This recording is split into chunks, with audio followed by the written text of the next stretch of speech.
Mathematical laws हैं और energy density field की इक्वेशंस। तो ये काफ़ी हद तक काफ़ी कह सकते हैं कि थोड़ा सा ये टॉपिक इलेक्ट्रोस्टैटिक्स और मैग्नेटिज्म और ईएमआई सबको यूनिफाइड करने का काम करता है। मैक्सवेल ने पहली बार पुरानी चीज़ें और नई चीज़ें जो इलेक्ट्रोमैग्नेटिक अलग अलग पहले समझा जाता था उसको यूनिफाइड करने का काम किया। उसने कहा कि ये दोनों चीज़ें अलग अलग नहीं बल्कि एक दूसरे से बहुत अच्छे से एसोसिएटेड है। मेन आइडिया इस टॉपिक का यही है कि मैक्सवेल ने ये एक्सप्लेन किया कि इलेक्ट्रिक फील्ड मैग्नेटिज्म और मैग्नेटिज्म इलेक्ट्रिक फील्ड प्रोड्यूस कर सकता है ना। यूनिफिकेशन का काम किया था, इसीलिए इस टॉपिक को जगह मिली है अलग से और मैक्सवेल का नाम यहाँ पे इन्वॉल्व होने वाला है। खैर ये देख रहे हो यार, क्या है ये रेड वेक्टर मूव करते हुए इलेक्ट्रिक फील्ड को डिनोट कर रहे हैं और ये ब्लू वाला मैग्नेटिक फील्ड को। यानी जब कोई एक रे चल रही होती है, वैसे तो रे की कोई काउंटिंग नहीं है, लेकिन जब एक रे चल रही होती है तो उस रे के किन्हीं पॉइंट्स पर इलेक्ट्रिक फील्ड का मैग्नीट्यूड होता है तो मैग्नेटिक फील्ड का भी मैग्नीट्यूड होता है। वो इन लाइन से निकल के नहीं होता है, ये लाइनें केवल इस जगह के इन्फ्लुएंस को दिखाती हैं। यानी जैसे लाइट एक इलेक्ट्रोमैग्नेटिक वेव है, वो कहीं चल रही है तो उनके हर पॉइंट पे इन्फ्लुएंसेस हैं, वो कोई चीज नहीं है, वो एक इन्फ्लुएंस है जिसको हम क्या कहते हैं, इलेक्ट्रिक फील्ड और मैग्नेटिक फील्ड का इन्फ्लुएंस। ये इलेक्ट्रिक फील्ड बदलती हुई और मैग्नेटिक फील्ड भी बदलती हुई और ये रुका हुआ नहीं, सब कुछ बदल रहा है। इसका बदलाव इसको पैदा करता है और इसका बदलाव ये एक दूसरे को सस्टेन कराते हुए चलते हैं। इसीलिए हम इसको क्या बोलते हैं, इलेक्ट्रोमैग्नेटिक वेव। और ये जनरेट कैसे हो रही है, चलो अभी इसी पे हम लोग को थोड़ा सा बात करना है। तो यार इस टॉपिक की शुरुआत होती है डिस्प्लेसमेंट करंट वाले कॉन्सेप्ट से। यहां एक क्वेश्चन रेज हुआ साइंटिस्ट के दिमाग में और मैक्सवेल पिक्चर में आया उन्होंने और पूरी कहानी को बदल दिया। इसीलिए ये टर्निंग पॉइंट माना जाता है डिस्प्लेसमेंट करंट, क्योंकि इस चीज को एक्सप्लेन करने के चक्कर में आगे की सारी चीजें आई। इस चीज को एक्सप्लेन, क्या चीज है ये, कि अगर हम कोई ऑल्टरनेटिंग सप्लाई दे रहे हैं और ये करंट कैरिंग वायर है, तो बता करंट कैरिंग वायर के आसपास मैग्नेटिज्म पाया जाता है। ये बात किसने बताई थी, बायोसेवर्ट ने। और इस बात के लिए स्ट्रेट वायर के लिए एम्पियर्स ने कंफर्म किया था कि हाँ ये बात सही है, कि एम्पियर ने अपने तरीके से कंफर्म किया था। बायोसेवर्ट ने करंट की वजह से मैग्नेटिक फील्ड का फॉर्मूला बताया था और बायोसेवर्ट ने कहीं ना कहीं कि ये बताया था कि अगर किसी सर्क्यूटल के अंदर से करंट पास कर रहा है तो उसके आसपास क्या होगा, मैग्नेटिक फील्ड। एम्पियर्स का लॉ याद है, एम्पियर्स का लॉ ये लिखा है, integral of B D L is equal to क्या, mu not into I in. ये किसका लॉ था, ये एम्पियर्स लॉ था। एम्पियर्स लॉ को अगर मैं एक स्टेटमेंट में बोलूं तो मैं कह सकता हूं करंट होने से बी आता है। बस इसको मैं थ्योरेटिकली बोल रहा हूं स्टेटमेंट के दौरान कि कहीं करंट है तो बी आएगा, है ना। तो करंट क्या बताओ, उसके सर्क्यूटल के प्लेन को चीरता हुआ निकलना चाहिए तो सर्क्यूटल में मैग्नेटिक फील्ड होगी, या मैग्नेटिक फील्ड है तो करंट है, करंट है तो मैग्नेटिक फील्ड, तो उसके सर्क्यूटल को चीरते हुए करंट को निकलना चाहिए। यही तो उसका लॉ था। क्या ये बात समझ में आ रही है।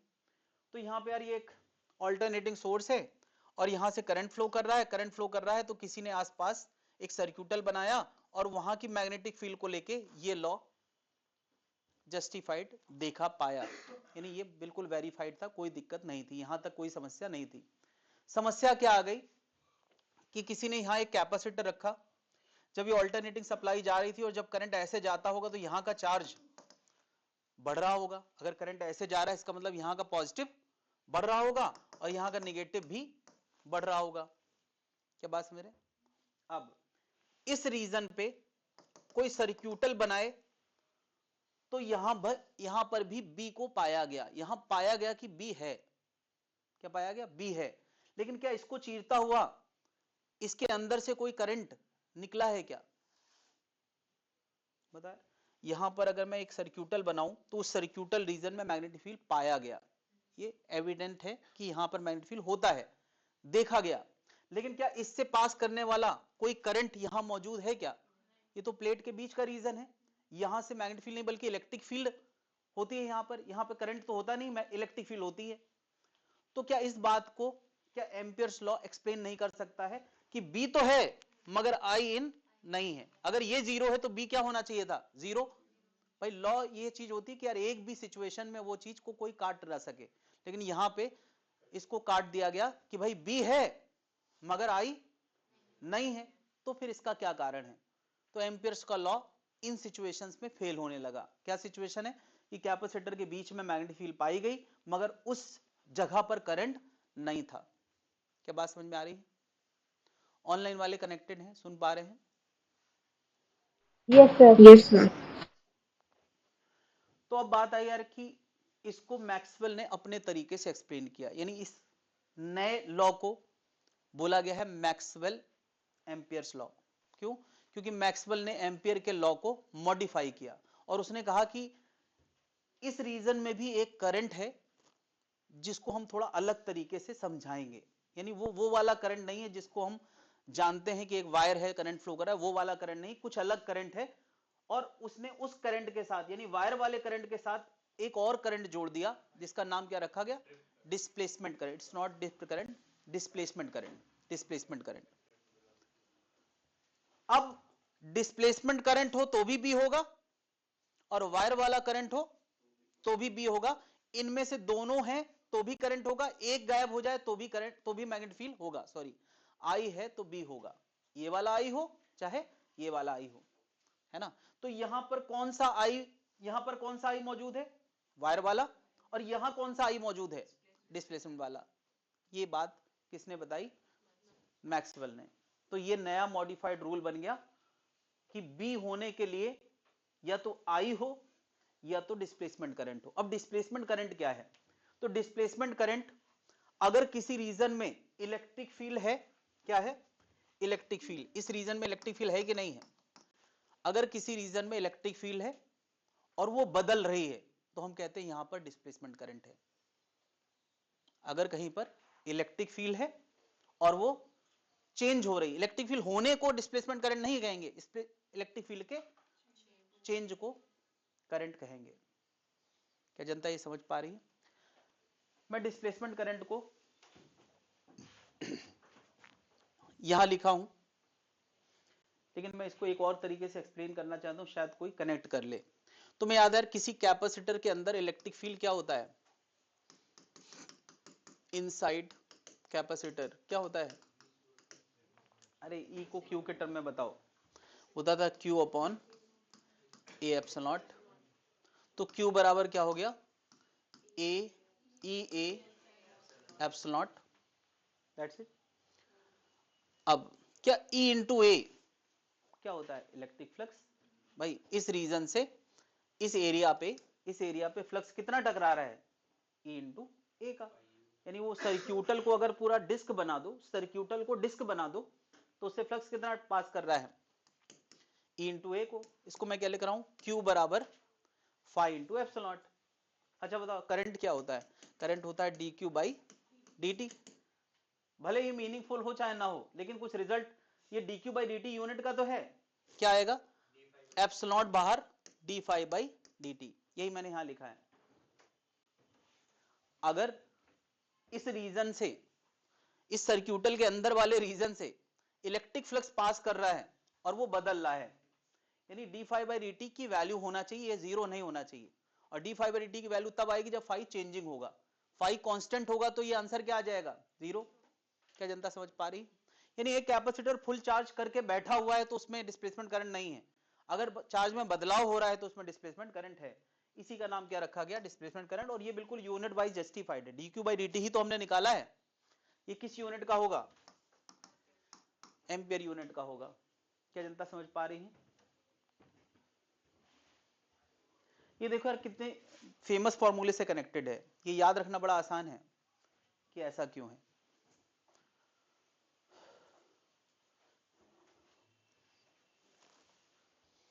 मेरे ख्याल से डिस्प्लेसमेंट करंट समझ में आ गया है कि अब मैग्नेटिक फील्ड का सोर्स केवल वायर वाला करंट नहीं है। मैग्नेटिक फील्ड का सोर्स चेंजिंग इलेक्ट्रिक फील्ड भी हो सकता है। चेंजिंग इलेक्ट्रिक फील्ड क्या देता है? Magnetic field. इसको स्टेटमेंट में बोले तो हम क्या कह सकते हैं? चेंजिंग इलेक्ट्रिक फील्ड क्या देता है? Magnetic field. क्या इतनी बात समझ में आ गई है? मैक्सवेल ने जो बातें करी ना यार, वो स्पेस को लेके करी हैं। हवा में, स्पेस में फील्ड कैसे बिहेव करती हैं। जो इससे पहले वाले साइंटिस्ट थे वो मेटेरियलिस्टिक बातें कर रहे थे। क्या बताओ, एम्पियर ने क्या बात किया? वायर में करंट होगा तो स्पेस में मैग्नेटिक फील्ड आएगी नहीं, तो वायर में करंट था। मैक्सवेल ने सारी बातें स्पेस वाली करी हैं, स्पेस की फील्ड को लेके करी हैं। ठीक है, क्या इतनी बात सबको समझ में आ गई? इस स्टेटमेंट के आगे तुम लिख सकते हो यार, ये आईडी क्या होता है? रेट ऑफ चेंज ऑफ, ये क्या है? ये किससे रिलेटेड है? Rate of change of electric flux, है ना। और अब हम एक चीज यहां से कह सकते हैं, rate of changing electric field, changing electric field can give magnetic field. ये स्टेटमेंट यहां से निकल गया। ये अगले पेज में लिख देना यार। चलो अगले पेज में मैंने बताया है मैग्नेटिक फील्ड, ये यहां रहने दो, अगले पेज में मैंने लिखा है प्रॉपर। क्या इतनी बात समझ में आ गई है? मैग्नेटिक फील्ड के देने का अभी तक सोर्स था करंट, अब है चेंजिंग इलेक्ट्रिक फील्ड, ये भी है ट्यूबलाइट।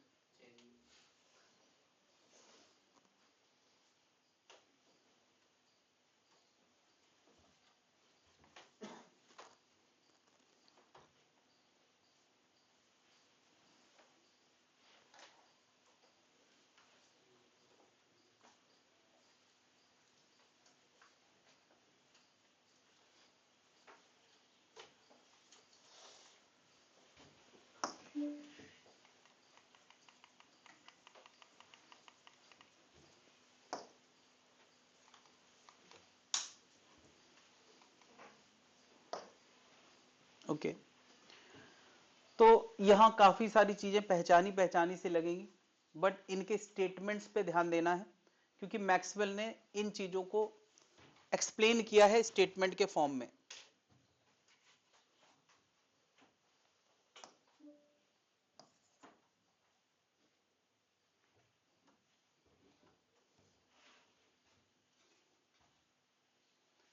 पहला, ये वाला फॉर्मूला कुछ जाना पहचाना लग रहा है यार। ये किस टॉपिक में हमने देखा है? Electrostatics, Gauss law.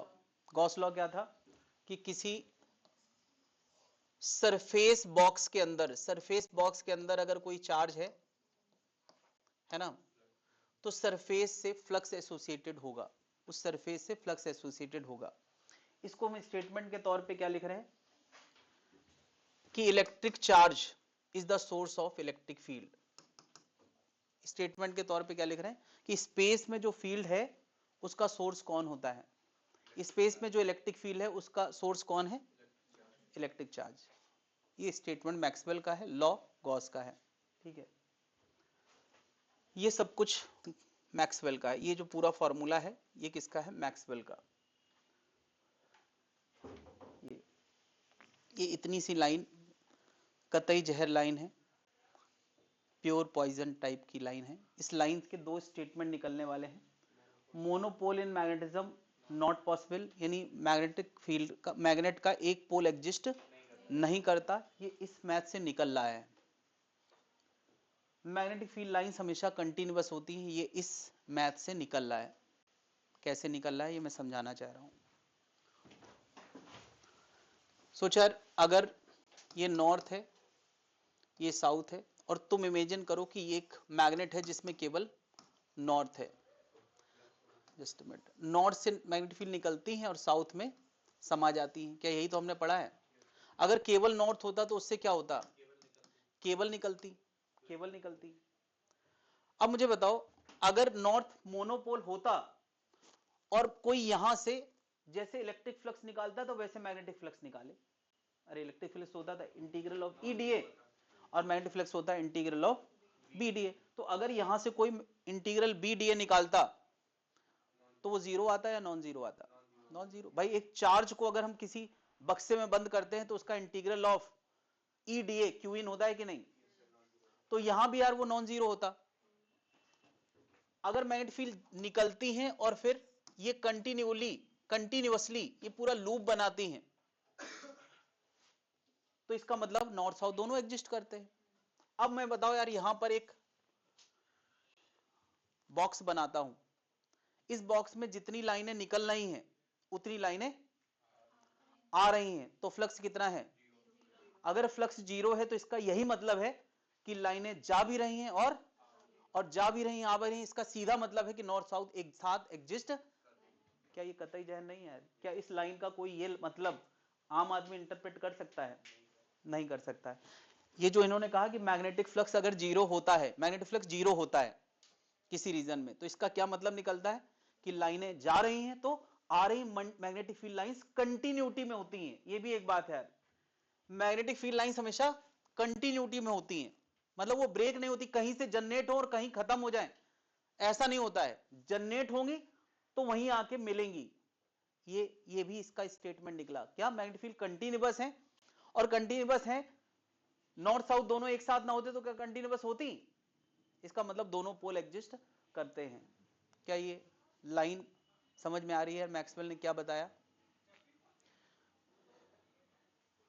तो मैथ्स के यार बहुत गहरे गहरे मीनिंग होते हैं, मैथ्स की मीनिंग निकालना इस फिजिक्स है ना। मैथ्स देखने में उसमें कोई भाव नजर नहीं आते, लेकिन जब उसको हम मंथन करते हैं तो उससे भाव निकलते हैं, और मैथ्स का भाव में कन्वर्जेंस वही क्या है? फिजिक्स है ना। हम लोग मैथ्स लगा लगा के रिजल्ट निकालते हैं, फिर रिजल्ट्स के लिए भाव लाते हैं मन में।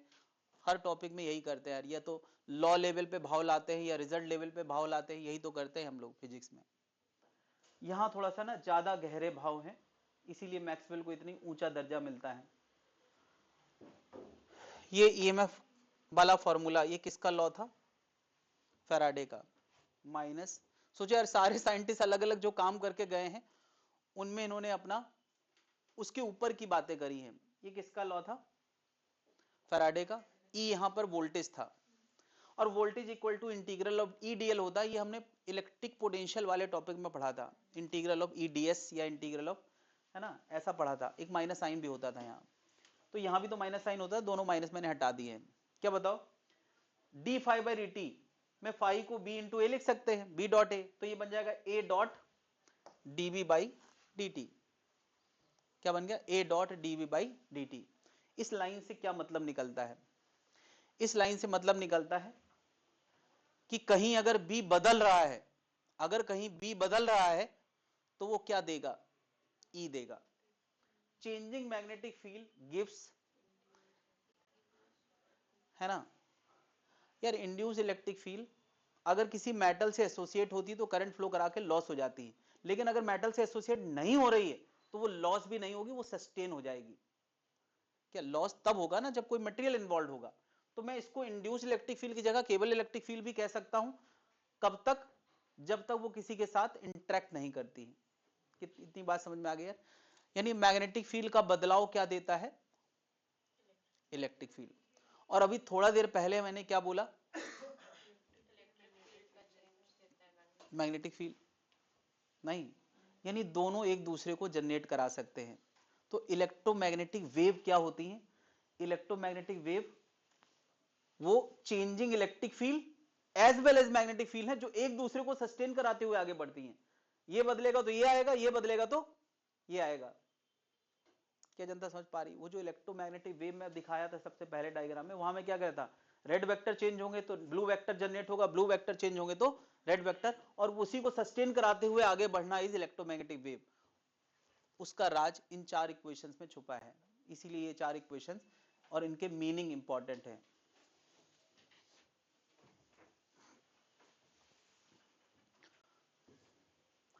क्या मीनिंग को लेके थोड़ा थोड़ा भाव आ रहा है? सोचो यार कि वो साइंटिस्ट किस लेवल का होगा जो इस तरह की बातें करता होगा। हर साइंटिस्ट जहां से कहानी अपनी छोड़ा है उसके आगे उसने सोचना शुरू किया है।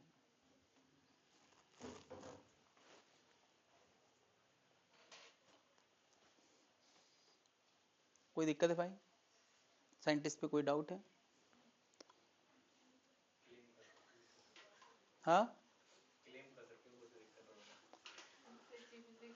हाँ, फिर तुम नए साइंटिस्ट हो जाओगे। मैक्सवेल के ऊपर सोचा है इन्होंने।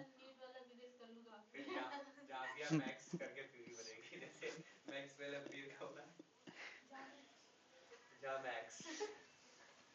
ये पूरा नाम है एम्पियर्स मैक्सवेल, तो एक अल्फाबेट क्यों ले रहे हो?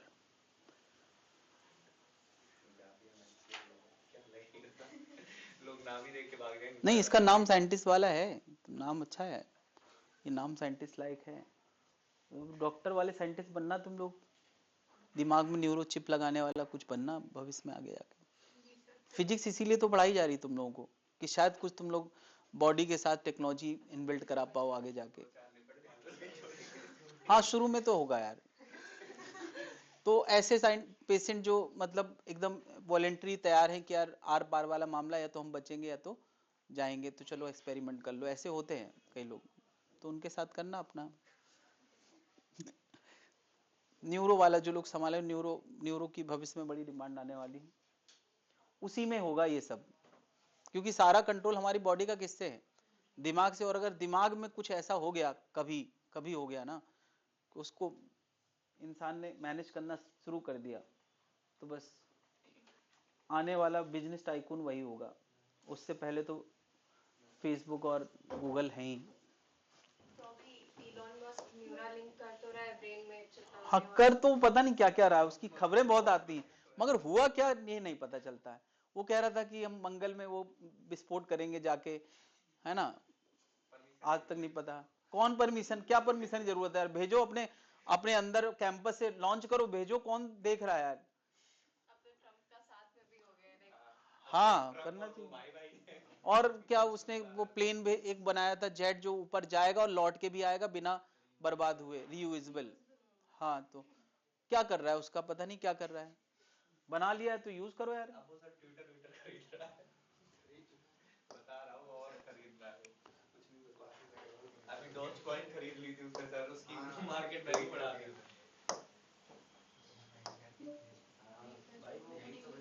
1 रुपए की नहीं थी, 70-80 की पहुंच गई। तो यहाँ पे यार मैंने ये जो दिखाया है, ये ऊपर वेव है ये। अगर मैं एक बीम बना पाऊं, वैसे तो एक बीम और वो भी पोलराइज्ड बीम बनाना पॉसिबल नहीं है, ये एक पोलराइज्ड बीम है, तो अनपोलराइज्ड क्या होती है? यार मैंने एक पोलराइज्ड बीम दिखाई है, मैं थोड़ा सा भाव लाता हूं कि यार लाइट कितनी कॉम्प्लिकेटेड चीज है, उसको समझने के लिए थोड़ा सा भाव लाते हैं हम लोग। ये मैंने रेड वेक्टर दिखाया यार, ये रेड वेक्टर जब मैं ऐसे बनाऊं तो समझ लो कि ऐसी वाली वेव है, ठीक है, और ये फिक्स नहीं है, समय के साथ चेंजिंग है, मतलब ये जैसे वेव चलती है वैसे ये भी बदलता है। और जब ये बदलता है तो ये क्या पैदा करता है? जब ये बदलता है तो ये पैदा करता है, क्या पैदा करता है? Magnetic field. और ये भी चेंजिंग होती है जो उसको पैदा करती है, दोनों एक दूसरे को पैदा करते हुए चलते हैं। तो क्या लाइट इतनी कॉम्प्लिकेटेड चीज है? नहीं, इससे भी ज्यादा। ये जो मैंने अभी नजरिया दिया है, ये प्लेन पोलराइज लाइट है, मतलब इसको किसी, यानी ये जो रेड वेक्टर है ना, ये बीम में चारों तरफ थे, चारों तरफ थे, इसको इसको किसी ने किसी ऐसे क्रिस्टल से पास कराया है जो बाकी डायरेक्शन के वेरिएशंस को रोक देता है, केवल एक डायरेक्शन के वेरिएशन को पास करने देता है, तब ये प्लेन पोलराइज बनी है। इसका मतलब कि अभी मैंने एक डायरेक्शन की इलेक्ट्रिक फील्ड और उसके परपेंडिकुलर मैग्नेटिक फील्ड दिखाई है, और अगर वो अनपोलराइज्ड हो तो हर डायरेक्शन में इलेक्ट्रिक फील्ड और हर डायरेक्शन के परपेंडिकुलर उसका एक मैग्नेटिक फील्ड। इतनी कॉम्प्लिकेटेड चीज है जब लाइट एक पॉइंट की लाइट इतनी कॉम्प्लिकेटेड चीज है, और वही वेरी करते हुए आगे बढ़ती है। क्या जनता समझ पा रही है? इसका मतलब कि यार एक पॉइंट पे हर डायरेक्शन की इलेक्ट्रिक फील्ड है, अगर तुम यहां चार्ज रख दो तो वो सेंस भी नहीं कर सकती इस इलेक्ट्रिक फील्ड को। एक डायरेक्शन की हो तो फिर भी सेंस कर सकती है, लेकिन ये वेरिएशन इतने तेज होते हैं, इतने रैपिड होते हैं कि चार्ज को मौका ही नहीं मिलेगा अपना रिएक्शन देने का। यानी ये तो इलेक्ट्रिक फील्ड तो है, मगर कोई रिएक्शन उसका ऑब्जर्व नहीं कर सकता है। सोचा यार, साइंटिस्ट ने यहां तक पता कर लिया है कि ऐसा वेरिएशन होता है। लाइट इतनी ही नहीं है, बाकी क्वांटम थ्योरी याद है ना, कि ये एक मॉडल है लाइट का जिससे बहुत सारी घटनाएं एक्सप्लेन होती हैं, और दूसरा एक और नजरिया है जिससे दूसरी घटनाएं एक्सप्लेन होती हैं। तो थोड़ा सा यार बस ये अनपोलराइज्ड क्या हो गया, हर डायरेक्शन में electric field vector, corresponding magnetic field vector की चर्चा ही नहीं कर रहे हैं हम लोग, चर्चा ही नहीं करते। इसके करस्पॉन्डिंग हर डायरेक्शन में मैग्नेटिक फील्ड भी होगी, और पोलराइज्ड क्या होती है? एक ही। तो हम पोलराइज्ड की ही बात कर लें, चलो एक डायरेक्शन की इलेक्ट्रिक फील्ड अगर ऐसी है, ऐसी है, के एक्स माइनस ओमेगा टी। ये पता है वेव का इक्वेशन लुक है, जब हम साउंड वेव पढ़ेंगे तो ए साइन ओमेगा टी प्लस के एक्स प्लस डेल्टा ऐसा लुक होता है। वो साइन की कॉस, कॉस का साइन, ये सब चलता है। तो ये कॉस भी हो सकता है, साइन भी हो सकता है। ये किसका इक्वेशन है? वेव का इक्वेशन है। और इस वेव की इक्वेशन में ये एम्पलीट्यूड वहां डिस्प्लेसमेंट को डिनोट करता है पार्टिकल के, यहां इलेक्ट्रिक फील्ड के मैग्नीट्यूड को डिनोट करता है।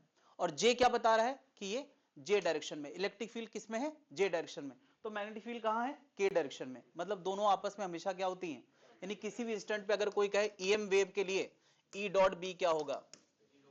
जीरो, क्योंकि इलेक्ट्रिक फील्ड और मैग्नेटिक फील्ड हमेशा क्या होती हैं? परपेंडिकुलर होती हैं। बदलती हैं वो ठीक है, लेकिन बदलेंगी कुछ भी होगा तो एक इलेक्ट्रिक फील्ड और उसकी जनरेट करी हुई मैग्नेटिक फील्ड, एक इलेक्ट्रिक फील्ड और उसकी जनरेट करी हुई मैग्नेटिक फील्ड हमेशा परपेंडिकुलर होंगी। तो एक प्लेन पोलराइज इलेक्ट्रिक फील्ड को अगर मैंने इससे दिखाया है तो ये क्या है? उसकी जनरेट करी हुई मैग्नेटिक फील्ड, ये एक पेयर है। क्या जनता समझ पा रही है?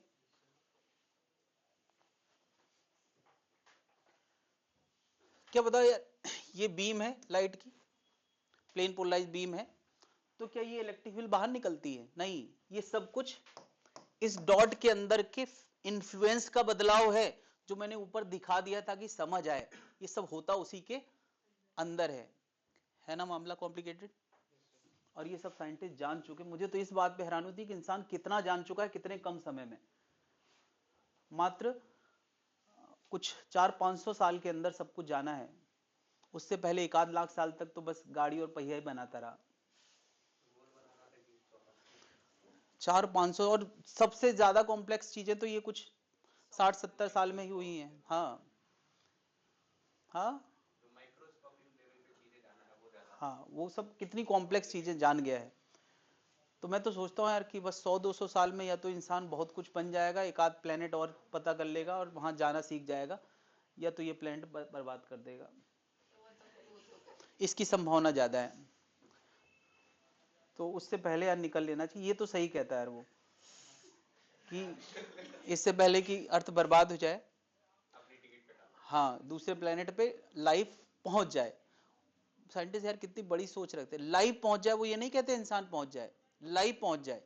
वहां मेंढक रहने लगे, मछली चली जाए, कोई तो रहे, ताकि डिस्कवर करते करते कई बार इंटेलिजेंट लाइफ डेवलप हो जाएगी। सबको पता है कि भाई इंसान सरवाइव कर पाए ना कर पाए, वायरस चला जाए, वायरस चला जाए, सरवाइव कर जाए, तो कम से कम उस जगह पे कोई बीज तो पड़ा यार, कि लाइफ का बीज पड़ गया। वो लाइफ इवॉल्व होती रहेगी, 1 करोड़ साल बाद शायद हमारे जैसा कुछ बन जाएगा वहां। ये चाहता है इंसान। इंसान का मूल भाव यही है यार। इंसान का मूल भाव, और यूपर वाला हमसे करवा रहा है, इसका मतलब इंसान, ऊपर वाला हमसे क्या चाहता है यार? हमसे एक्सपांशन ही चाहता है कि हम पूरे दुनिया में और पूरे यूनिवर्स में फैल जाए। ये ऊपर वाला हमसे चाहता है यार। तुम्हें नहीं लगता यार साइलेंट मैसेज ऊपर वाले का क्या है? ऊपर वाला चाह रहा तुम जितनी कोशिश कर लोगे लास्ट में आओगे मेरे ही पास। नहीं, वो तो इंडिविजुअल्स का फाइनल डेस्टिनेशन है। पूरी पूरी संसार से वो क्या उम्मीद कर रहा है? कलेक्टिवली, कलेक्टिवली क्या उम्मीद कर रहा है बताओ? भाई पहला काम था सर्वाइवल सीखो, तो सर्वाइवल सीखा।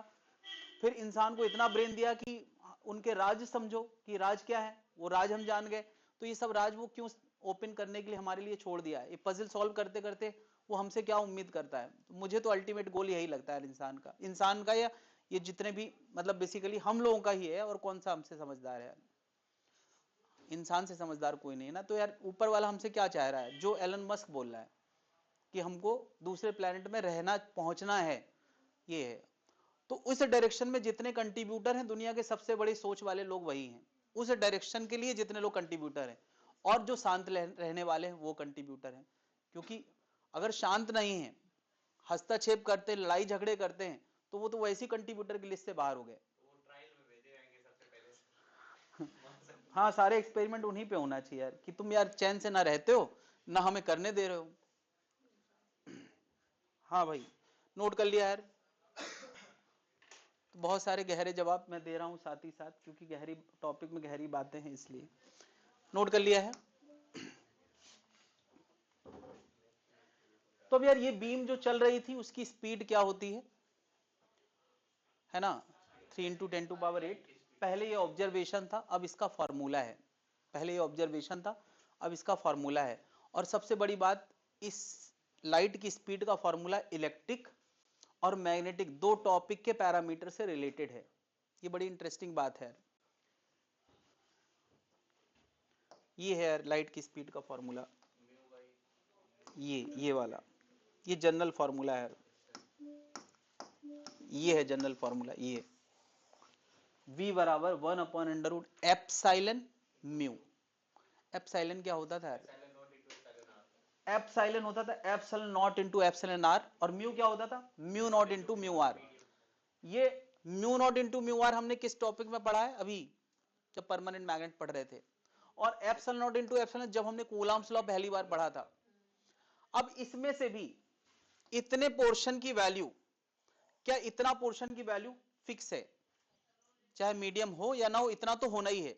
और इसी की वैल्यू कितनी है? C। और उसके अलावा क्या बचा? म्यू आर एप्सिलॉन आर बचा। तो यार इतने को C बोला गया है, इतने को, ये मैंने ऊपर लिख दिया है 1/एप्सिलॉन और म्यू नॉट। क्या एप्सिलॉन की वैल्यू कितनी होती है? 8.85 इंटू 10⁻⁻12। और म्यू नॉट की वैल्यू कितनी होती है? जब तुम ये रखोगे तो लाइट की स्पीड मिल जाएगी। यानी ये दो टॉपिक से रिलेटेड है। अब क्या एप्सिलॉन और म्यू बदल जाते हैं अगर मीडियम आता है? एप्सिलॉन और म्यू बदल जाते हैं अगर मीडियम आता है। एप्सिलॉन बन जाता है epsilon naught into epsilon R, और म्यू बन जाता है mu naught into mu R. तो इसका मतलब लाइट की स्पीड भी बदल जाती होगी अगर मीडियम आता है। यानी उस मीडियम में जब लाइट चलेगी तो स्पीड। अच्छा, ये फॉर्मूला लाइट का नहीं है, हर इलेक्ट्रोमैग्नेटिक वेव का है। गामा रेज है ना, ईएम वेव, कोई भी, मतलब गामा रेज, अल्ट्रावायलेट, क्या इस मीडियम से गामा अल्ट्रावायलेट तो पार कर ही जाता है। इसके अंदर जब वो चलेगा तो उसकी स्पीड में बदलाव इसी रूल के हिसाब से होगा। और उस रूल में इन दो चीजों का रोल है। म्यू आर ये मटेरियल की प्रॉपर्टी है, एप्सिलॉन आर। अच्छा, मैंने दोनों ही टॉपिक में ये बताया है कि म्यू आर 1 से बड़ा होता है और एप्सिलॉन आर भी 1 से बड़ा होता है। तो क्या ये under root mu R epsilon R, इसको मैं एक नया सिंबल दे रहा हूं, ये भी 1 से बड़ा होगा। और इस n का नाम पता है क्या है? Refractive index. पूरा रे ऑप्टिक्स का जो टॉपिक है उसमें इस चीज का नाम, ये सब छुपा दिया गया है कि n है क्या। n की चर्चा ही नहीं है। n मटेरियल की दो प्रॉपर्टी से रिलेटेड है, एक मैग्नेटिक प्रॉपर्टी से और इलेक्ट्रिक। और n किसी मीडियम के लिए 1 से बड़ा होगा, और वैक्यूम के लिए क्या होगा? 1 इंटू 1 1 होगा, क्योंकि वैक्यूम के लिए म्यू आर एप्सिलॉन आर क्या होता है? 1 होता है। n को हमने क्या बोला है? Refractive index. Refractive index. अब बताओ यार, क्या v बराबर c/n बन गया यहां से? तो n बराबर क्या बन गया? c/b। सोचो यार, कहां के टॉपिक कहां से कनेक्ट हुए हैं इस टॉपिक में। क्या क्या हमने छू लिया? इलेक्ट्रोस्टैटिक छू लिया, बायो सेवर्ट छू लिया, एम्पियर्स लॉ छू लिया, परमानेंट मैग्नेट छू लिया, और अभी लाइट भी टच हो ही गई है। वेव छू लिया। अरे अभी वेव का फॉर्मूला आया था कि नहीं? तो सोचो यार, ये टॉपिक कितना गहरा टॉपिक है।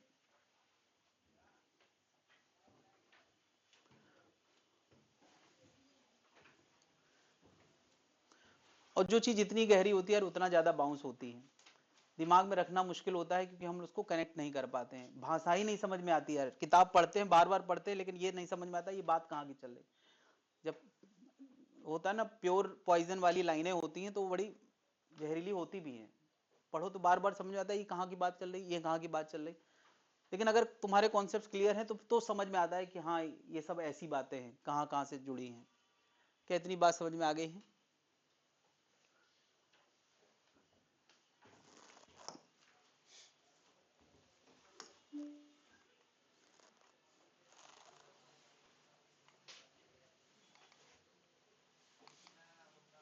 और भी टॉपिक हम लोग छूने वाले हैं, और भी फॉर्मूले छूने वाले हैं।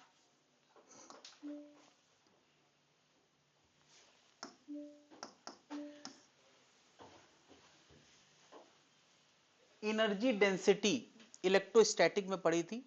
जब मैं एनर्जी डेंसिटी कहता हूं तो उसकी यूनिट होती है joule per metre cube. Capacitor वाले टॉपिक में हमने कहा था यार कि उसके अंदर जो इलेक्ट्रिक फील्ड है वो इस बात का इंडिकेटर है कि यहाँ एक सिस्टम है जो इलेक्ट्रिक एनर्जी स्टोर किया है, और उस एनर्जी का पर यूनिट वॉल्यूम वैल्यू होता है half epsilon not E square. सुना है कि नहीं? Half epsilon not E square. और मैग्नेटिक वाले टॉपिक में हमने क्या पढ़ा है?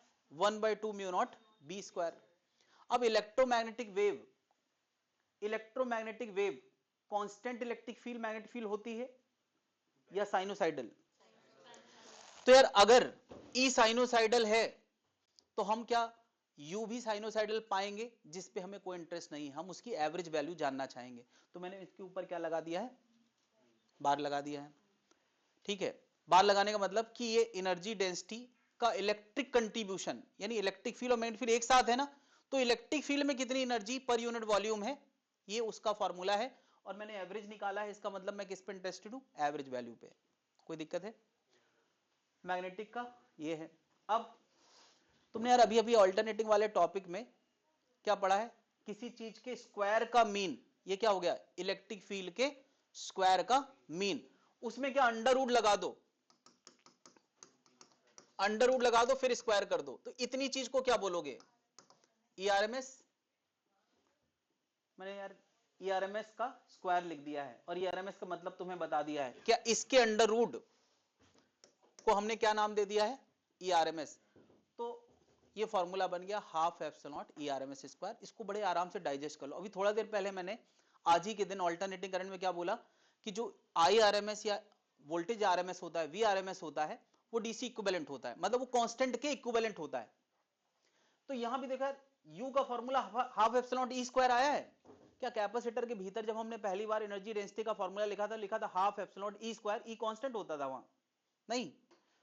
तो E R M S constant E के इक्विवेलेंट है, तो ये फॉर्मूला डाइजेस्ट हो जाना चाहिए कि जो इलेक्ट्रोमैग्नेटिक वेव है उसके इलेक्ट्रिक फील्ड के कारण जो एनर्जी स्टोर है या एनर्जी प्रोपोगेट कर रही है वो इतनी है, और मैग्नेटिक फील्ड के कारण इतनी है। यानी वही फॉर्मूले जो हमने ऑलरेडी पढ़ रखे हैं डीसी में, वही सेम फॉर्मूले आ गए हैं, है ना? क्योंकि आरएमएस और कांस्टेंट वैल्यू एक ही चीज है।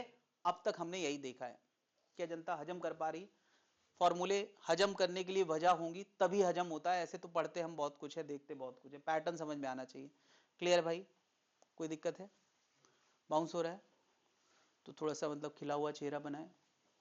तुम आंसू क्यों पूछ रही हो? फैल गया? हाँ भाई, बचा कि फैल गया? ठीक है, अभी संभाल लिया अपने आप को, किसी तरह से संभालते रहो अपने आप को। अब ऐसे टॉपिक में ऐसी ऐसी बातें आएंगी, अब क्या कर सकते हैं इसमें। यहां पर अभी थोड़ा देर पहले एक फॉर्मूला लगता है मिस हो गया। ई और बी एक दूसरे से सी टाइम्स होते हैं, ये लिख ले, ये इन्फॉर्मेशन ही है, इस पे कोई डेरिवेशन नहीं है। इलेक्ट्रिक फील्ड मैग्नेटिक फील्ड के साथ सी टाइम्स होती है। अब चाहे तुम ई नॉट पे बात कर लो तो सी टाइम बी नॉट होगा, ई आरएमएस पे बात कर लो तो वो सी टाइम बी आरएमएस होगा। यानी इलेक्ट्रिक फील्ड का मैग्नीट्यूड मैग्नेटिक फील्ड के मैग्नीट्यूड से सी टाइम्स होता है। सी क्या है यहां पर? स्पीड ऑफ लाइट है। तो अगर मैं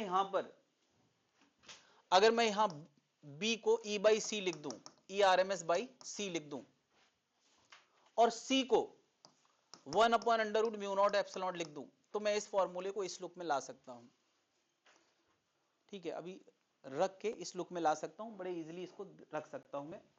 चलो मैं इसको दिखा देता हूं तो थोड़ा सा कनेक्ट हो जाएगा, बहुत ज्यादा स्टेप नहीं है। देखो जरा, 1/μ0, इसको मैं क्या लिखने वाला हूं? ई आर एम एस का स्क्वायर बाई सी स्क्वायर। सी तुमने क्या पढ़ा है जल्दी बताओ? सी ये पढ़ा है,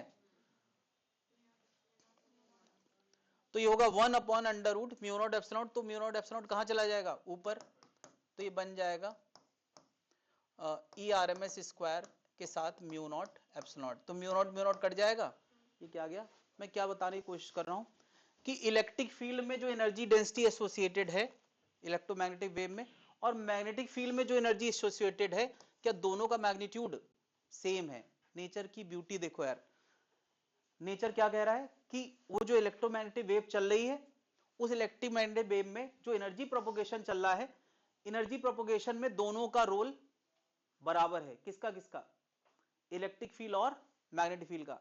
यानी जितनी एनर्जी डेंसिटी इलेक्ट्रिक फील्ड की है उतनी ही एनर्जी डेंसिटी किसकी है? मैग्नेटिक फील्ड की। क्या जनता समझ पा रही है? कोई दिक्कत है? ये नोट करके एक लाइन लिख सकते हैं, energy propagation of EM wave, energy propagation of EM wave is equally distributed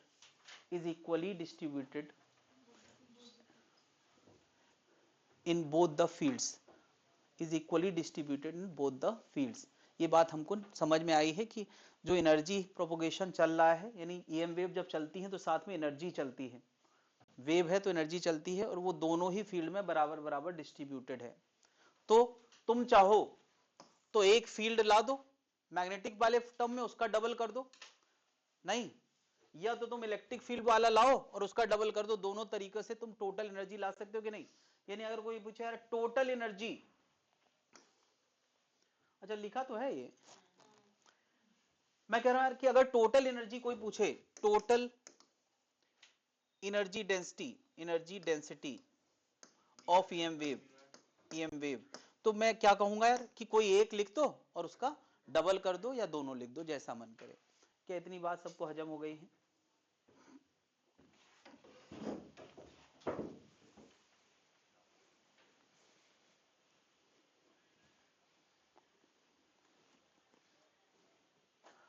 अब टॉपिक गंदा है तो मैं क्या करूं, गंदा है पर धंधा है ये तो करना पड़ेगा।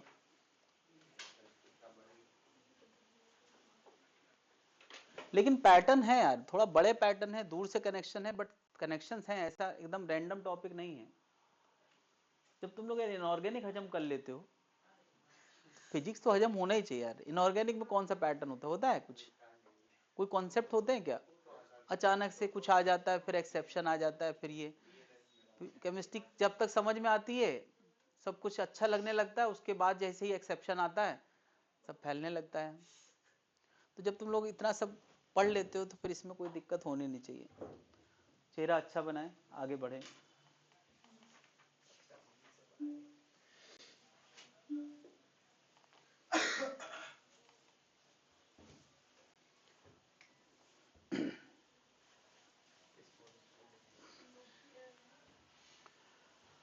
ये इलेक्ट्रोमैग्नेटिक बीम जा रही है, इलेक्ट्रोमैग्नेटिक बीम अगर कहीं से पास कर रही है, ये ए का एरिया है और ये dx की लेंथ है। ए का एरिया dx, मैंने एक क्यूबिकल वॉल्यूम में ये पता करने की कोशिश की इस रीजन में कितनी एनर्जी मौजूद है, इस रीजन में कितनी एनर्जी मौजूद है। क्या लिखोगे यार? वो लिखोगे U बार इंटू ए इंटू dx। अरे देखो U बार क्या होता था, एनर्जी पर यूनिट वॉल्यूम। क्या होता था? Energy per unit volume. इसकी यूनिट होती है जूल पर मीटर क्यूब, और उसमें ये क्या मल्टीप्लाई कर दिया, एरिया इंटू dx। क्या मल्टीप्लाई कर दिया? वॉल्यूम। तो अब ये किस में आ गया? जूल में। ठीक है, इसको मैं चलो कैपिटल यू लिख देता हूं, है ना, जब जूल में होता है तो कैपिटल यू। इतने जूल की एनर्जी अभी इस डब्बे के अंदर इलेक्ट्रोमैग्नेटिक वेव के फॉर्म में मौजूद है। क्या इतनी बात समझ में आ गई? du बाई dt को हम क्या पावर प्रोपोगेशन कह सकते हैं? देखो यार इतनी डब्बे मौजूद है, अगर कोई पूछे पर सेकंड कितनी एनर्जी यहां से पास कर जाती है, कोई रुकी हुई चीज थोड़ी यार। हम इंटरेस्टेड किस में होंगे? पावर में। कोई जनता मुझे बताए पावर क्या होगा? पावर प्रोपोगेट, है ना, power propagation of EM wave क्या हो जाएगा? U bar A into dx by dt। तो ये बन गया U बार एरिया इंटू वेलोसिटी, इतना वॉट। अब पावर आ गया तो ये क्या हो गया? वॉट आ गया। कोई दिक्कत है? इंटेंसिटी शब्द हमने इससे पहले मॉडर्न फिजिक्स में पढ़ा है। कोई मुझे बताए इंटेंसिटी क्या होता है? Energy travelling per unit time per unit area. तो क्या ये वॉट का मतलब हो गया energy per unit time? What का मतलब हो गया energy per unit time. Energy per unit area क्या होगा? हाँ, यानी अब हम एनर्जी पर यूनिट पावर से आगे बढ़ना चाह रहे हैं। ये पावर की एवरेज वैल्यू है, ये एवरेज वैल्यू ही सबकी चल रही है। इंटेंसिटी क्या होगा? तो यार इंटेंसिटी की डेफिनेशन मैंने क्या बताई? Energy travelling per unit time, तो ये तो पावर हो गया, एक तरह से पावर बाई एरिया होता है। तो पावर कितना है, U bar V into A by A, तो ये क्या बन गया, U बार इंटू V, और V की जगह क्या लिख देंगे, C, क्योंकि यार V तो जनरल स्पीड है, वेव ईएम वेव किस स्पीड से चलती है, C स्पीड से, तो यार U बार इंटू C क्या बन गया, इंटेंसिटी। तो यार कोई कनेक्शंस तुमसे नहीं पूछेगा, कुछ दिन बाद तुम्हें फॉर्मूले सीधे रटे होना चाहिए, लेकिन लाइफ में एक बार तुम्हें पता होना चाहिए कि कैसे एक दूसरे से ये चीजें जुड़ी हैं। छोटे छोटे से कनेक्शंस हैं, कई बार कुछ भूल जाओ तो थोड़ा सा मदद हो सकती है, तुम थोड़ा सा ट्राई करोगे तुम्हें यूनिट से पता चल जाएगा। अब इसकी यूनिट क्या बन गई, वॉट पर मीटर स्क्वायर, यानी U बार C क्या हो गया, वॉट पर मीटर स्क्वायर। कोई दिक्कत है, चलो वॉट पर मीटर स्क्वायर बन गया U बार C। तो यार मैंने यहाँ सबसे आसान फॉर्मूला तुम्हें ये दिया है, बस ये दिखाया है। अब सोचो यार, तुम्हें अगर ये पता है कि ये वॉट पर मीटर स्क्वायर यानी इंटेंसिटी का फॉर्मूला है, तो क्या पावर का तुम अपने मन से नहीं बना लोगे? अरे ये तो सबको पता रहता है, आई बराबर पी बाई ए, तो पी बराबर क्या होगा, आई ए, और जानिए पी बराबर क्या होगा, U into C into A. क्या इससे ये बना सकते हैं कि नहीं? अब तुम्हें पावर पता चल जाए तो एनर्जी बता सकते हो। पावर पता चल गया तो अब तुम एनर्जी बता सकते हो। खैर dt v को dx बाई dt लिखोगे तो उसकी जरूरत नहीं पड़ेगी, इसकी कभी जरूरत नहीं पड़ेगी। पावर, इंटेंसिटी से पावर बनाना सीख गए कि नहीं? इंटेंसिटी से पावर बनाना सीख गए, इतना बहुत है। इंटेंसिटी का फॉर्मूला क्या है, U बार इंटू सी। सी यहां पर क्या है, स्पीड ऑफ लाइट। ये स्पीड ऑफ लाइट आमतौर पे C रहती है वैक्यूम में, मीडियम के अंदर क्या बन जाती है, V। तो हम यहाँ पे स्पेस में ही बातें कर रहे हैं वैसे भी।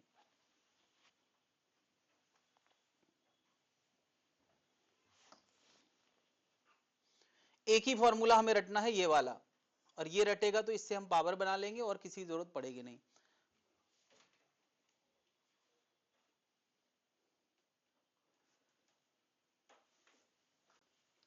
एक नाम आता है radiation pressure. Radiation pressure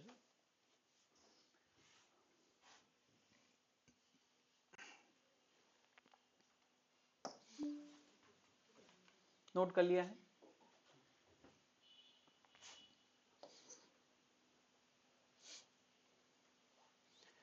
radiation pressure सीधे फॉर्मूला दिया गया है तो सीधे फॉर्मूला याद रखें, इसमें ज्यादा वेरिएशन मैं नहीं बता रहा हूं।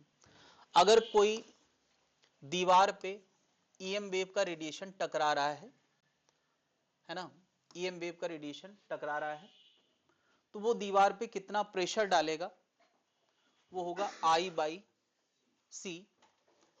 और I बाई सी, आई अभी तुमने क्या देखा है, U बार C, तो वो किसका बराबर आ गया, U बार। तो I के टर्म में ज्यादा फैशन में चल रहा है ये वाला, तुम ये भी लिख सकते हो। यानी U बार बड़ी काम की चीज निकली यार। अभी तक U बार को लेके हमारे दिमाग में काफी रिस्पेक्ट थी, और अब वो रिस्पेक्ट और बढ़ जाना चाहिए। क्यों? क्योंकि U बार पर यूनिट वॉल्यूम की डेंसिटी एनर्जी होती थी, U बार पर यूनिट वॉल्यूम की एनर्जी होती थी, और अब वो क्या दे रहा है, प्रेशर। यानी इस दीवार पे प्रेशर, प्रेशर मतलब force per unit area, pressure वही मैकेनिक्स वाला प्रेशर है, फ्लूइड वाला प्रेशर है, फोर्स पर यूनिट एरिया। यानी वो दीवार को कितना प्रेशर दे रहा होगा, I बाई सी, जो कि U बार के बराबर है।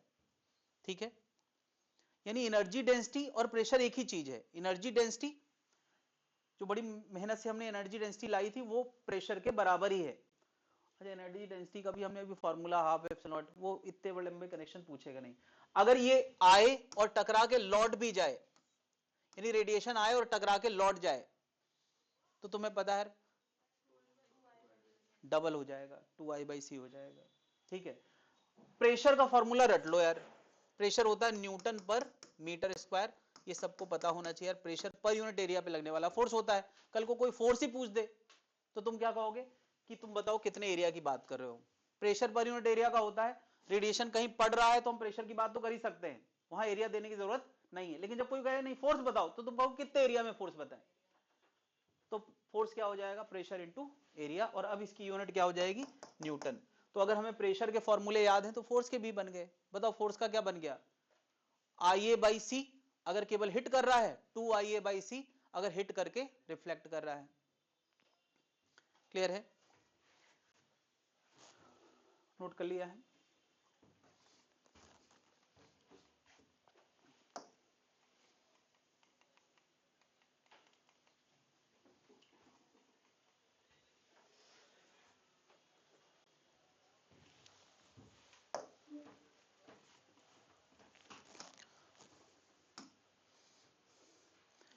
इंटेंसिटी पावर बाय एरिया होता है, ये कई बार अब रिपीट कर चुका है, लोगों के दिमाग में रहना चाहिए। ठीक है, अगर कोई लाइट का सोर्स, एक बल्ब जैसा सोच लो, या किसी भी एनर्जी का सोर्स जो इलेक्ट्रोमैग्नेटिक रेडिएशन जनरेट करता हो, मैं तो कह रहा हूं इलेक्ट्रोमैग्नेटिक छोड़ो, साउंड वेव भी जनरेट करता हो, तो ये फॉर्मूले काम करते हैं। क्या फॉर्मूला है कि अगर ये सोर्स है जो पी का पावर जनरेट कर रहा है, तो क्या वो पावर यहां से रेडियली आउटवर्ड फैलेगा, चाहे वो लाइट हो, चाहे वो साउंड हो, चाहे वो कोई तरह की, चाहे वो कोई भी तरह की इलेक्ट्रोमैग्नेटिक वेव हो, जब वो आर रेडियस पे पहुंचेगा तो कितने एरिया में फैल जाएगा? पूरे स्फेरिकल रीजन में फैल जाएगा। और स्फेयर का एरिया क्या होता है? 4 पाई आर स्क्वायर।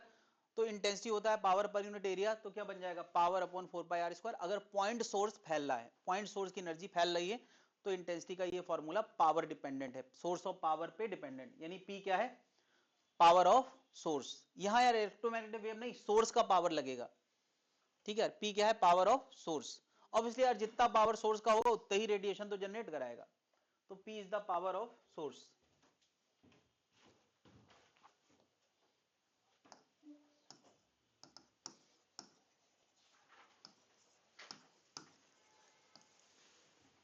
और 4 pi R square general area है। आर जैसे जैसे बढ़ेगा तो इंटेंसिटी डाइल्यूट होती जाएगी, जैसे जैसे हम दूर के रीजन में। अगर लाइन सोर्स है तो क्या वो सिलेंड्रिकल एरिया में डिस्ट्रीब्यूट होगा पावर, तो पावर अपॉन 2 पाई आर एल हो जाएगा। ठीक है, एल लेंथ का कोई सोर्स है तो पावर हो जाएगा 2 पाई R L.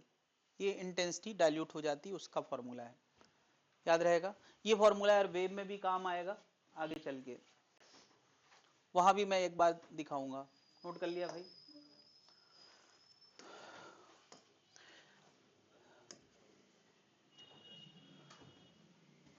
Type of electromagnetic wave. तो इलेक्ट्रोमैग्नेटिक वेव हमने डिफरेंट टॉपिक्स में नाम सुने हैं। क्या गामा रेज, दुनिया की सबसे energetic electromagnetic wave gamma rays होती, कि अर्थ पे पड़ती हैं और अर्थ के दूसरे पार निकल जाती हैं, पूरी अर्थ पार करके।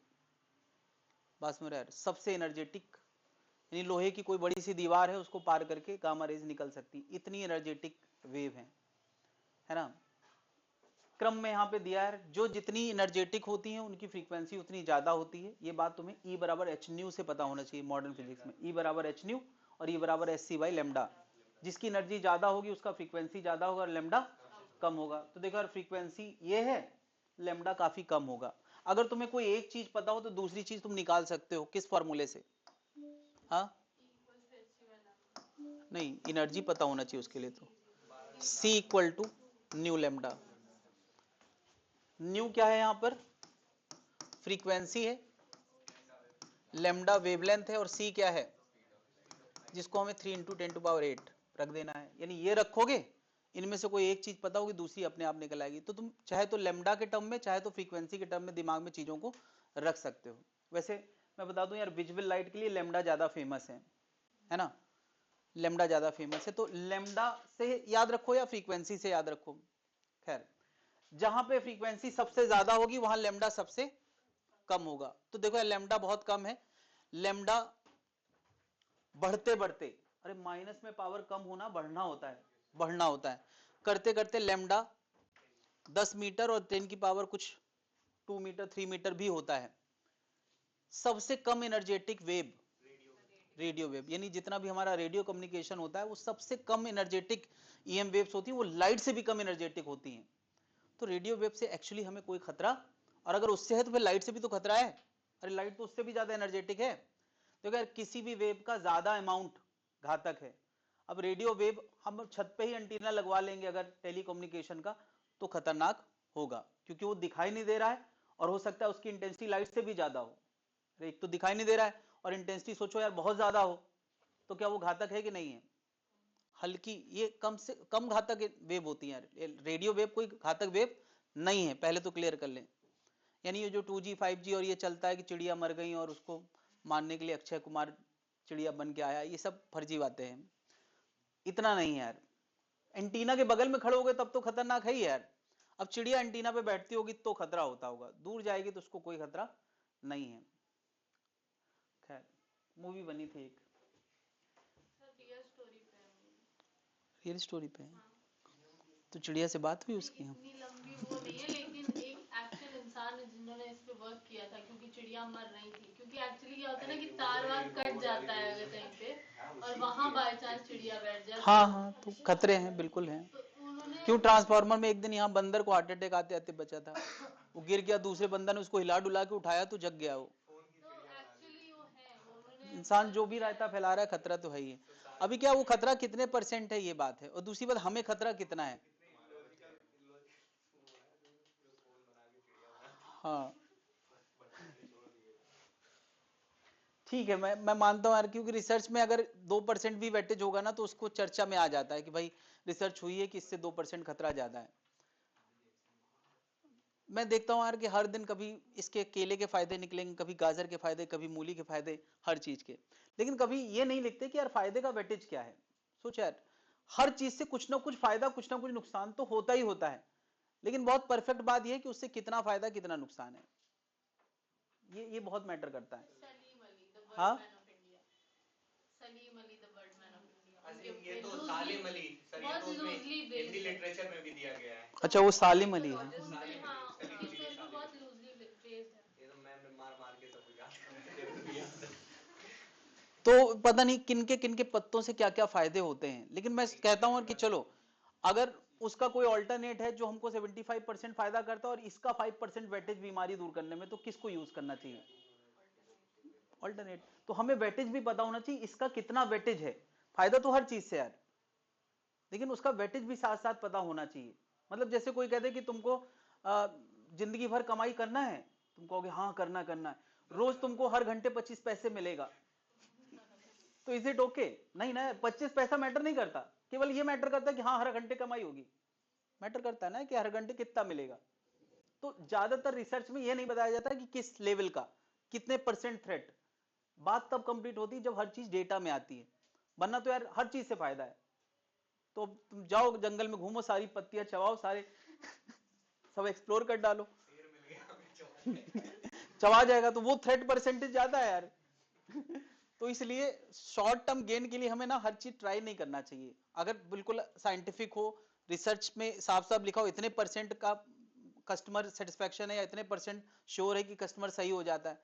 जैसे नहीं वो शुगर की जिनकी बीमारी होती है वो एकदम क्रेजी होते हैं, कुछ भी उनको कोई बता दे वो ट्राई करना शुरू कर देते हैं। ट्रायल्स पे जो चल रही होती हैं दवाएं, लेकिन सर वो भी उसका नहीं वो तो दवा हो गई, लेकिन वो भी वो जामुन का गुठली Untested। पीस करके खाना, जामुन का वो उसके अलावा नीम का वो पीना, गिलोय का वो पीना, तरह तरह के बहुत सारे, उससे कितना वेटेज है, इंसुलिन में कितनी कमी आती है, अगर उसका डेटा नहीं है तो मान लिया ठीक है उससे कुछ 2% का फायदा है और टैबलेट लेने से 100% का 90% का फायदा है, तो तुम क्या ट्राई करोगे यार? क्या 2% के लिए अपना पूरा टाइम किल कर दोगे यार? मैं ये कह रहा हूं कि हर चीज के फायदे होते ही हैं ऑब्वियसली यार, गिलोय से फायदा ना होता तो यार दुनिया में क्यों बताते यार? लेकिन फिर बात है कि उसका वेटेज तो बताओ यार, कि दवा के मुकाबले वो कितने % इंसुलिन को कम कर देगा, कॉम्पनसेट कर देगा। जब दोनों चीजें सामने हो तब कंपेयर कर लो, तब फिजिक्स वाले इस तरह से बात करते हैं, ऐसी हवा हवाई बात नहीं करते हैं, क्योंकि उसमें न्यूमेरिकल वैल्यू मैटर करती, केवल फिजिकल क्वांटिटी नहीं, उसका मैग्नीट्यूड कितना है, मैग्नीट्यूड केवल फीलिंग मैटर नहीं करती कि उससे फायदा है तो हम कर लेंगे, फायदे का रेट क्या है वो उसकी हम चर्चा नहीं कर रहे हैं। वापस आ जाते हैं हम लोग, टॉपिक थोड़ा हैवी है तो बीच बीच में इस तरह की बातें करना पड़ती हैं, वरना लोग फैल जाते हैं, मुंह बनाते हैं उल्टा सीधा। कहाँ से हाँ भाई, तो रेडियो वेव, माइक्रोवेव जो अपने घर में उससे माइक्रोवेव जनरेट होती है, उससे खाना पकता है, लाइट उससे भी ज्यादा एनर्जेटिक है, मेक इट क्लियर। तो तुम कहोगे सर लाइट से तो, अरे लाइट से तो हमें उतना खतरा नहीं लगता जितना माइक्रोवेव में हाथ डालने। अरे माइक्रोवेव का मैग्नीट्यूड क्या है ये मैटर नहीं करेगा, वहां पे किस रेंज लेवल की है और लाइट किस लेवल की। अभी लाइट उस लेवल की हो जाए तो उससे भी तुम्हें खतरा है यार, बात समझ रहा है? लाइट पूरी रेंज जो हमें दिखाई नहीं देती, यानी इन सारी बीम्स के लिए हम ब्लाइंड हैं।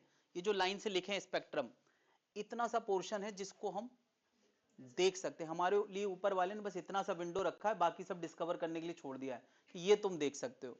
इतनी फ्रीक्वेंसी यानी 700 नैनोमीटर से 400 नैनोमीटर, सोच के देख रहे हो यार कितनी छोटी रेंज है। कहाँ ये नैनोमीटर में चल रहा है, वहां पे 10 की पावर 22 लेवल पे बातें चल रही हैं। ये रेंज एक्चुअली यहाँ पे फिर भी ज्यादा दिखाई दी। इस विंडो को इतना कम दिखाना चाहिए कि हमें दिखाई ना दे, इतना छोटा इस पूरे रेंज में। हमें बस इतना देखने के लिए ऊपर वाले ने डिजाइन किया है। कितना पक्षपात किया है। तो लाइट का सबसे एनर्जेटिक, लाइट में भी सबसे एनर्जेटिक वॉयलेट है और सबसे कम एनर्जेटिक रेड है। रेड से इंफीरियर इंफ्रारेड, वॉयलेट से भी ज्यादा असरदार अल्ट्रावायलेट। ये नाम थोड़ा इस तरह से रखे गए। इससे ऊपर आता है एक्स रेज और उसके ऊपर आता है गामा रेज। हर बीम का ज्यादा मैग्नीट्यूड खतरनाक है, लेकिन गामा का थोड़ा भी मैग्नीट्यूड खतरनाक है, थोड़ा भी। गामा का यूज ट्रीटमेंट ऑफ कैंसरस, इसमें कुछ लिखा हुआ है, बायोलॉजी वाले लोग हो इसको पढ़ लेना, ठीक है। ये जितनी भी हाई एनर्जेटिक हैं उनका यूज कहीं ना कहीं होता ही है कैंसरस सेल को मारने के लिए, जितनी हाई एनर्जेटिक है। एक्सरे का यूज तुम्हें पता ही है यार कि वो स्केलेटन को पार नहीं कर पाता है, बाकी बॉडी को पार कर जाता है, तो स्केलेटन का फोटो बन जाता है, ठीक है।